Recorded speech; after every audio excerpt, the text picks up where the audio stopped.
Hey y'all, how y'all doing? What's up? What's up? So let's get into this Love and Marriage Huntsville review, season 8, episode 11. So we have Marsau and Tricia's soon to be hurry up and make him be her ex-husband sits down. Marsau says he knew Marcus, that's her ex-husband's name, Marcus, from when he worked at the movie theater or whatever. And so it's a perfect little setup to have this guy be introduced to the cast and have somebody sit down and get his story. Perfect little setup. And so Marcel is basically like, dude, I don't understand what your beef is with this guy Ken when you're the one who left your family. You're the one that left the house.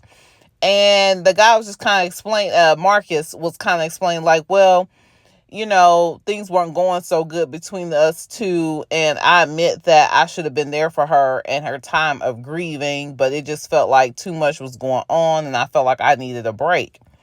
And Marcel's like, but dude, you can't just leave your family and then get mad when somebody else comes in and picks up where you left off. And Marcus goes on, he's like, well, I mean, I just don't like this dude, Ken, I feel like the two of them see, this is a trend with these men on this show. But anyway, he'll say, I feel like they had something going on before me and her broke up because he was all under her post and pictures and saying stuff and she was saying stuff back to him. Anyway, we're going to get further into that later in this episode. But yeah, his whole position, well, yeah, that dude's been creeping and lurking around. That's why I don't like him. And then Marcel's like, but dude, okay, even with that, if you still want to have a good situation set up with co-parenting, because Marcus was like, Ken has his daughter calling him dad. And I don't think that was a forced situation at all, because I saw that interview that Ken did with Dustin. That was not a forced situation. But Marcel was like, but dude, you left the home and this guy came in and took over the role that you were supposed to be playing. And so you just need to step up and come back, show up. And you're going to have to lower your pride. You're going to have less pride in this situation. Your pride is standing in the way of you having a good relationship with your kids and be able to co-parent. You can't get mad now that you left your house and somebody else has come in and picked up the pieces. Like, you need to get over that. You're going to have to man up. And I will say, I love this conversation. And it's crazy that Marsau, he has good advice and commentary for everybody but himself, because it's like, it's great message, wrong messenger. And the reason why I say this is because I remember back when this show first started, Marsau used to make comments to Tricia like, them are your kids. And whenever he had the opportunity to check out of parenting, he would, because he felt like that was Tricia's job, not his. And so it's like, Marsau, I hope when you're having these conversations with other people, you're actually that you've already had this conversation with yourself. Okay? Because the same thing is going on with him. We don't know for sure whether or not he steps out of his house. I mean, it's been a lot saying in the streets, where there's smoke, there's fire, and there's been a whole lot of smoke. So you stepping out of your house, Marsau, and going out here having extracurricular activities, if your wife feels like she's had enough of that and she's embarrassed enough, then you've actually stepped away from your home and your family and your kids. So I hope the same preaching you giving to that guy, Marcus, I hope you're giving to yourself, Marsau. Okay. So I was here for that conversation. I love the message. I love the message. It was very, very harsh. I felt like Marsau was coming in real hot on the mic when it came to this guy. And it was like, Marsau, like, do you really have room to talk? But somebody needs to tell this guy this. So yeah, that was great on that little scene. And then that scene was playing out the same time they were playing out the scene with Nell and Chris Fletcher, the counselor, the therapist. I can't think of the man's name right now, but the therapist and their kids. And I will have to say, Nell, you you're going to have to pipe down a little bit and let somebody else get a word in. Like, how can you have resolve when you feel like you're the only person that has something to say? That how can you have resolution when you feel like only your opinion of the situation matters and other people's don't? Like, it's the thing where it's like, it's obvious that the way you've been doing things ain't been working. So you might want to be lending an open ear for feedback from other people other than just your own opinion of things. And so the therapist, I hate that I keep calling him the therapist because I cannot think of his name right now, but he interjected and was like, okay, so when she's shutting you guys down, how are you all feeling? And they're like, we just feeling like disregarded, like she just don't care about us at all. And I think that is what finally got to Nell, and she opened up and started to being like, okay, well, let me at least try to do things a little different. Now, I got a good feeling Nell ain't changed, but but in that moment, it seems like she understood what the mission was and what the goal was. And she especially had a back and forth with her oldest son. And he seemed very, very upset and broken by him and his mom's relationship, his inability to be able to talk to her.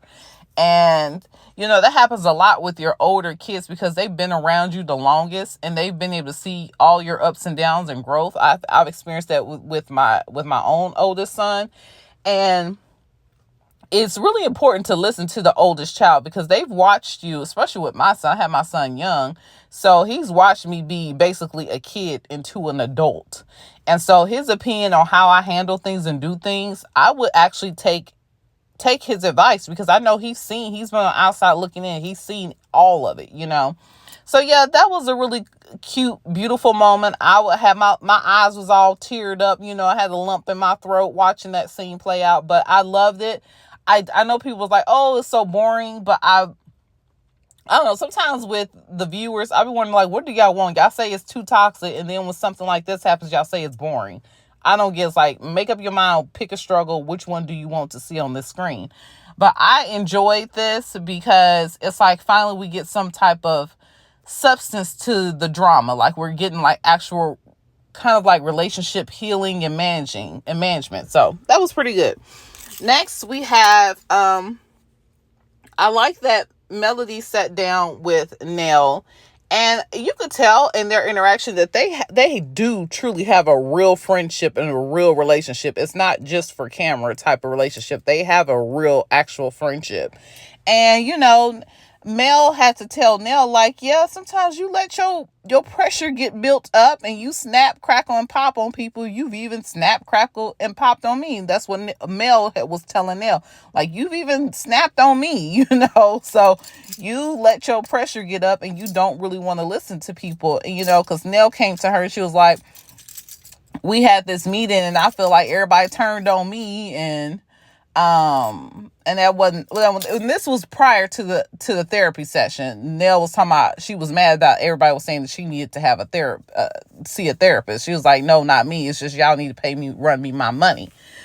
But Mel was like, no, you actually do get, you don't you get upset and you shut down and you don't like to really listen to people. And you could tell that Nell was kind of looking like, I'm not feeling this. I'm not feeling this response. I'm not feeling really what you're saying. But I know she could tell that Mel was coming from a good place on what she was telling her. And so she, she seemed to be open to that therapy session that she ended up having with her kids. And so that was really good for me. I liked seeing their interaction. It was great to see Melody show up in the scene. And yeah, have y'all noticed, like, I understand that they don't have, it's basically like they're trying to see who's bringing the most storyline this season, and whoever they feel isn't, they're not really giving them that much camera time. And I know really, so there's two things I bet is going on with the Melody situation. One, Melody has that Revenge P case at the moment going on against Martell. And then also they're focused on trying to make it seem like Melody's fan base is the problem. And they really are not want to really put her into too many scenes because they want to just make it seem like what Melody is doing and how she's moving along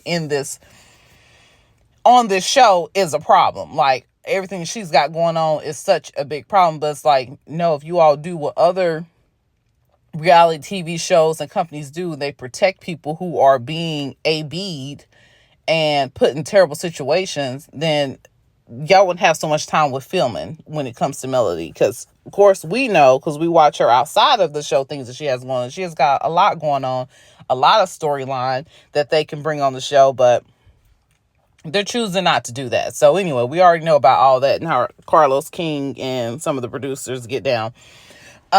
So then we have Tricia meets up later with her soon-to-be ex-husband, Marcus. And she's like, okay, so what's the grief? You could tell she was not, her whole position, she was looking so uncomfortable.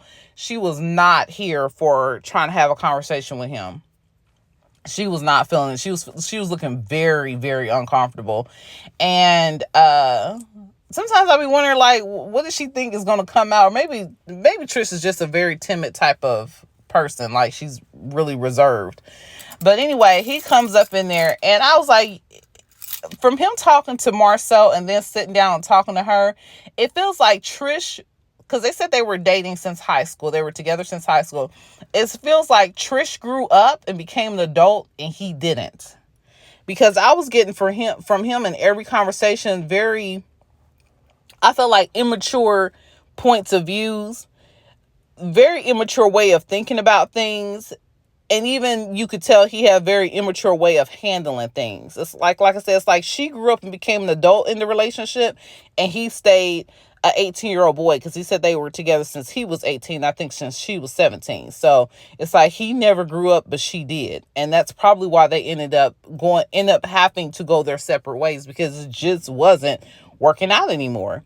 And, his whole thing is, again, I don't like that Ken dude, because he was trying to holler at you and talk to you while we were together. And she was like, no, pause, stop, cut it out.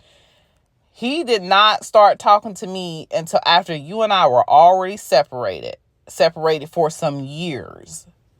So let's not paint this picture like he was just, but I feel like he was already looking at you when you started getting into exercise. You're like, I became motivated by watching other people, even somebody like him.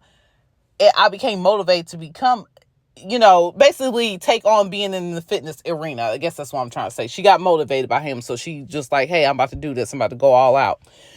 So, but his whole thing was, I don't like that dude being around. Like my daughter calling him dad. And I feel like y'all just being disrespectful to me. And Trish is like, this stuff, you were making she was like, you're making a bunch of false claims, and we've been trying to work with you on you come to see the kids and everything. And he even admits that he just been checking out. He just kind of like left, went and did his own thing, and then he wants to show up later when another dude comes up in the picture and stomp around and complain about somebody else being in the picture. I never wanted another man raising my kids. Well, just like Marsau said, you should have never left your house. And even if you still felt like y'all couldn't work things out and you had to leave the house and y'all had to separate and break up, you should have sat down with Trish and y'all should discuss what y'all next steps were going to be as far as raising the kids and how you all were going to co-parent. Especially if you make the decision enough to leave your house during a time that your wife really needed you because she was grieving. You can't later and come back in and be like, well, you're not allowed to get comfort from anybody else. You're not allowed to get help or assistance from anybody else. Like, dude, where do you come up with this stuff from? That just shows, like I said, his level of immaturity. It's like he don't think at all. He just goes out and does stuff like pretty much like an 18-year-old would, just moving off of feelings and emotions, not really thinking things all the way through. So I was like, I appreciate them kind of giving some clarity on Tricia's storyline. I think that's the most respectful thing to do for a new cast member, is to paint the whole picture of their storyline, their life. And I think I will say this about the Love and Marriage Huntsville show.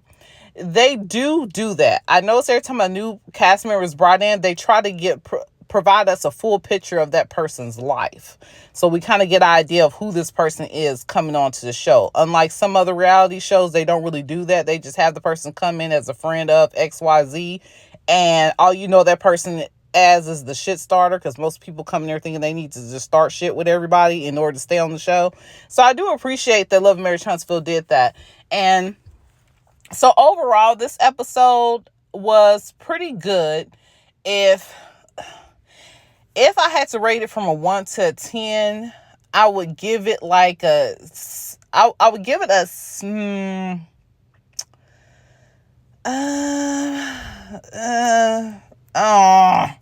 I'm going between like a 6.5 and a 7, because I do feel like we learned a lot, but I don't know. It's just like, it seems like the stories are kind of like hopping around all over the place, and we're not getting a consistent like theme, I guess, other than the whole millimeters are ruining everybody's life type thing. But at least in this episode, they moved away from that. So thank goodness about that. They moved away from the whole millimeters are ruining everybody's life theme, and they started talking about some real situations and stories that were going on. So y'all let me know how y'all felt about this episode. It was good, but I feel like if we're in episode 11, we should be talking about, I don't know, y'all, what is it that we're missing? Something's missing. I know we're not getting Melody and what she got going on, but I think the producers are listening to what a lot of people are saying, like, oh, we're so sick of the Melody and Martell storyline, which you could have. Well, really, I don't see why Martell's on it. If you get rid of Martell, I think that will solve a lot of problems. But anyway, y'all, it's exhausting to think about. I don't know where this show is really going. I'm liking their attempts to bring in new storylines and new people. But something's just falling flat, y'all. So y'all let me know in the comment section what y'all thinking. Please give me a like and give me a subscribe, and I will chat with you guys later. Y'all have a wonderful day. Bye-bye for now.